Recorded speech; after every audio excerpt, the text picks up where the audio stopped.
Hello everybody, welcome to That's Football. Take a look at that. Take a look at that Premier League table and hold this thought. Nottingham Forest host Liverpool in the next Premier League game. If they were to win that game at the City Ground, they'd be 3 points behind Liverpool with only one game in hand for Liverpool. Are they in a title race? Surely not. Is it time for Goldbridge to actually say he's a Forest fan? Because if there was a time, it would be now. But of course, that's never going to happen because I'm not. But I tell you what, we've seen Leicester win Premier League titles. Are Forest in a title race? Get in the comments. We're going to be talking about that. Also, big transfer developments. A new deal for Son at Spurs. Is that a good deal? Is it a deal that just means he'll leave in the summer anyway? And Marmoush, the striker of Eintracht Frankfurt, who a lot of people are looking at, is he heading to Man City? Lots of rumours in the last 24 hours. Sam Wallace is a journalist in the UK. He's been talking about it this morning as well. Man City looking to make moves in the January transfer window. Edison of Atalanta being mentioned as well. What does this mean for Manchester City this season and beyond? A lot of people, I think this is the end of Man City. It might just be a blip and they bounce back and dominate for the next 5 years again. We have got that court case to come as well. And what does it mean for Arsenal? Arsenal, I'm not mentioning you at the moment. You're second in the league. Where's the striker that you need? When's that going to happen? Because you've got lots of games, starting with a game tonight that we're going to be watching as a watch-along.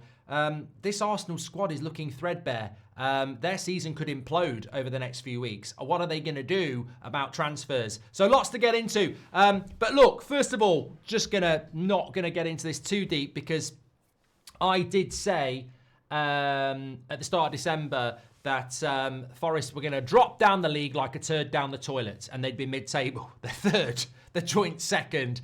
They're 6 points off the top, but they play Liverpool next. And you know what? There's absolutely no reason why they won't beat Liverpool next week. And if they did, I think that this... And I hope they do. I hope they do. I mean, I would hope that Fulham beat Liverpool at the end of the month. I think Liverpool dropping points makes this amazing Premier League seasons even better.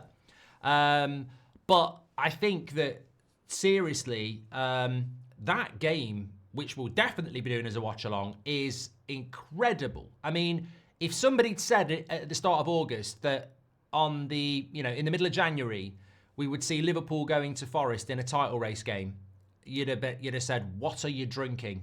You've drank too much for that Pimm's from your summer garden party. It's incredible. And I don't think many people would have thought Liverpool would have been a title race, let alone Forest. So it's fantastic. And I'm not dismissing Arsenal. I mean, they play Spurs next week as well. We've got cracking Premier League games next week. Forest entertain Liverpool on the Tuesday. And then it's Arsenal entertaining Spurs on the Wednesday. So just massive games in this amazing Premier League season, like I say. But... look, I watched a bit of the Wolves-Forest game last night, and Wolves 2-0 down at half-time. Probably shouldn't have been 2-0 down, but Forest get a clean sheet again, and they win 3-0. And, I think the most interesting thing is when I look at that league table, I'm looking at 6th place Man City, and, it's only 6 points away from Forest, but Forest in 3rd place at the moment, Champions League football. They haven't got European football at the moment. Their goal difference is quite healthy. They don't concede many goals. They've got a few good players. I think Milinkovic is a fantastic signing for them. So it's just really interesting. And they've won 6 Premier League games in a row. I think it's... are they in a title race? Absolutely not. Do I think they'll get Champions League football? No. But they keep defying logic at the moment. And it's just... amazing for the Premier League. It really is. Get me your comments in below. What a game that's going to be next week. Let's talk about transfers. Look, Arsenal, you're sandwiched in between Liverpool and Nottingham Forest. And realistically, I don't think you're in a title race. And I think that's because I just feel like your season is potentially going to crumble. You're in the Champions League. You're doing well. You're in a Carabao Cup semi-final. You're at home in the FA Cup. And you're second in the league. You should be, I'm trying to get this down in a very short way. You should be on the edge of a really good season, but I think you're on the edge of falling off because you've got no Saka, you've got a lot of injuries, your team looks tired. The way Arsenal play is so focused on concentration. Your defence is good, set pieces are good, but you're asking a lot of these players to keep doing it every 3 or 4 days. I think Newcastle tonight is going to be difficult. I think Man United on Sunday with a week off will be difficult. You've then got Spurs on the Wednesday. It's relentless for Arsenal. I think Arsenal have got the hardest week of football out of anybody in the Premier League, because Newcastle tonight will be tough. They're doing really well. They've won their last 5. You've got Man United, who've just come off Liverpool, played well and a week off. And then you've got Spurs. And although Spurs are playing Liverpool on Wednesday and they've got an FA Cup game, they're playing some shit team, aren't they, Spurs, really? So I think for Arsenal, they haven't got the depth. They've got all these big games coming up. And, you know, a draw with Spurs is catastrophic for their Premier League title hopes. A loss to Man United, they're out the FA Cup. And Newcastle get a result tonight and they're well in the way to the final. So Arsenal's season's in real danger, and I just don't understand, for the millionth time, I don't understand why Arsenal aren't dipping into the transfer window. I think Mikel Arteta's done a fantastic job. I think the Arsenal squad's done a fantastic job, but to me it just looks thin. And you look at Man City, and they are not as good as Arsenal this year. And yet you've got stories of Man City trying to get Marmoush from Eintracht Frankfurt in the last few hours, looking to see if Ederson's possible from Atalanta.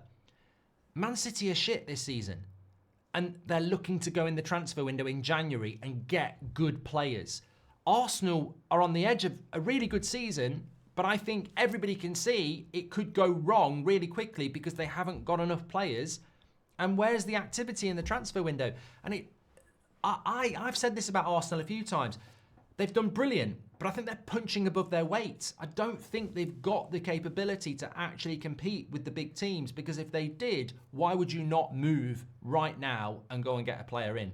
And that's what I'm looking at for Arsenal, because I've said this about United in the past, like, we've been in a position, good and bad, in January where you go, a couple of players now are going to make us rescue the season or have a good season, and you don't do it and the season goes bad.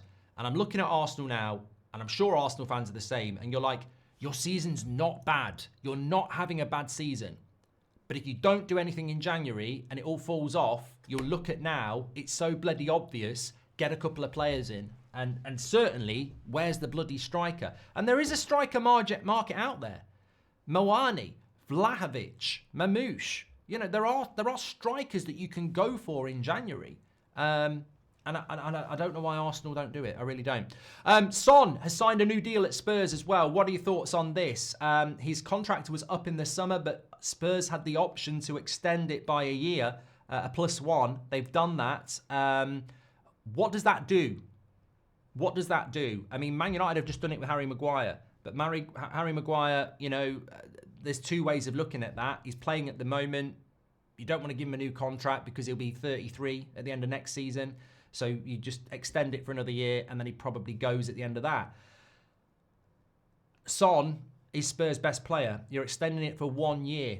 Where's the big year? Where's the big contract? Is there not going to be a big contract? Does Son not want to sign a new contract? So what that year does that mean Son staying past this summer? I don't think it necessarily does. It might just mean Spurs can get a bit of money for him in the summer. So I don't know. I mean, look, if they can't not give him the extra year because he'll go for nothing in the summer. But I think it's interesting with Son as to the turmoil at Spurs at the moment. Would you be wanting to sign a new contract based on the fact that they've got a massive game tomorrow and they're not having a good season at the moment? Son's going to be 33 in the summer.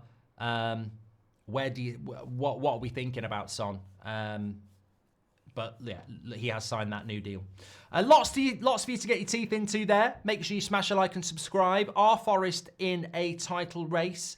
What are you thinking about Arsenal's situation? What do you think about Man City? You know, spending money again. They're not going anywhere, are they? If they're spending big money, they're not that worried about FFP and the court case, are they? I would not think they'd be spending any money at the moment unless they're confident they're getting away with it. And also, Son, what do you think about that? The year, will he just see out his career? Maybe another year in the Prem and then go to Saudi? Maybe that.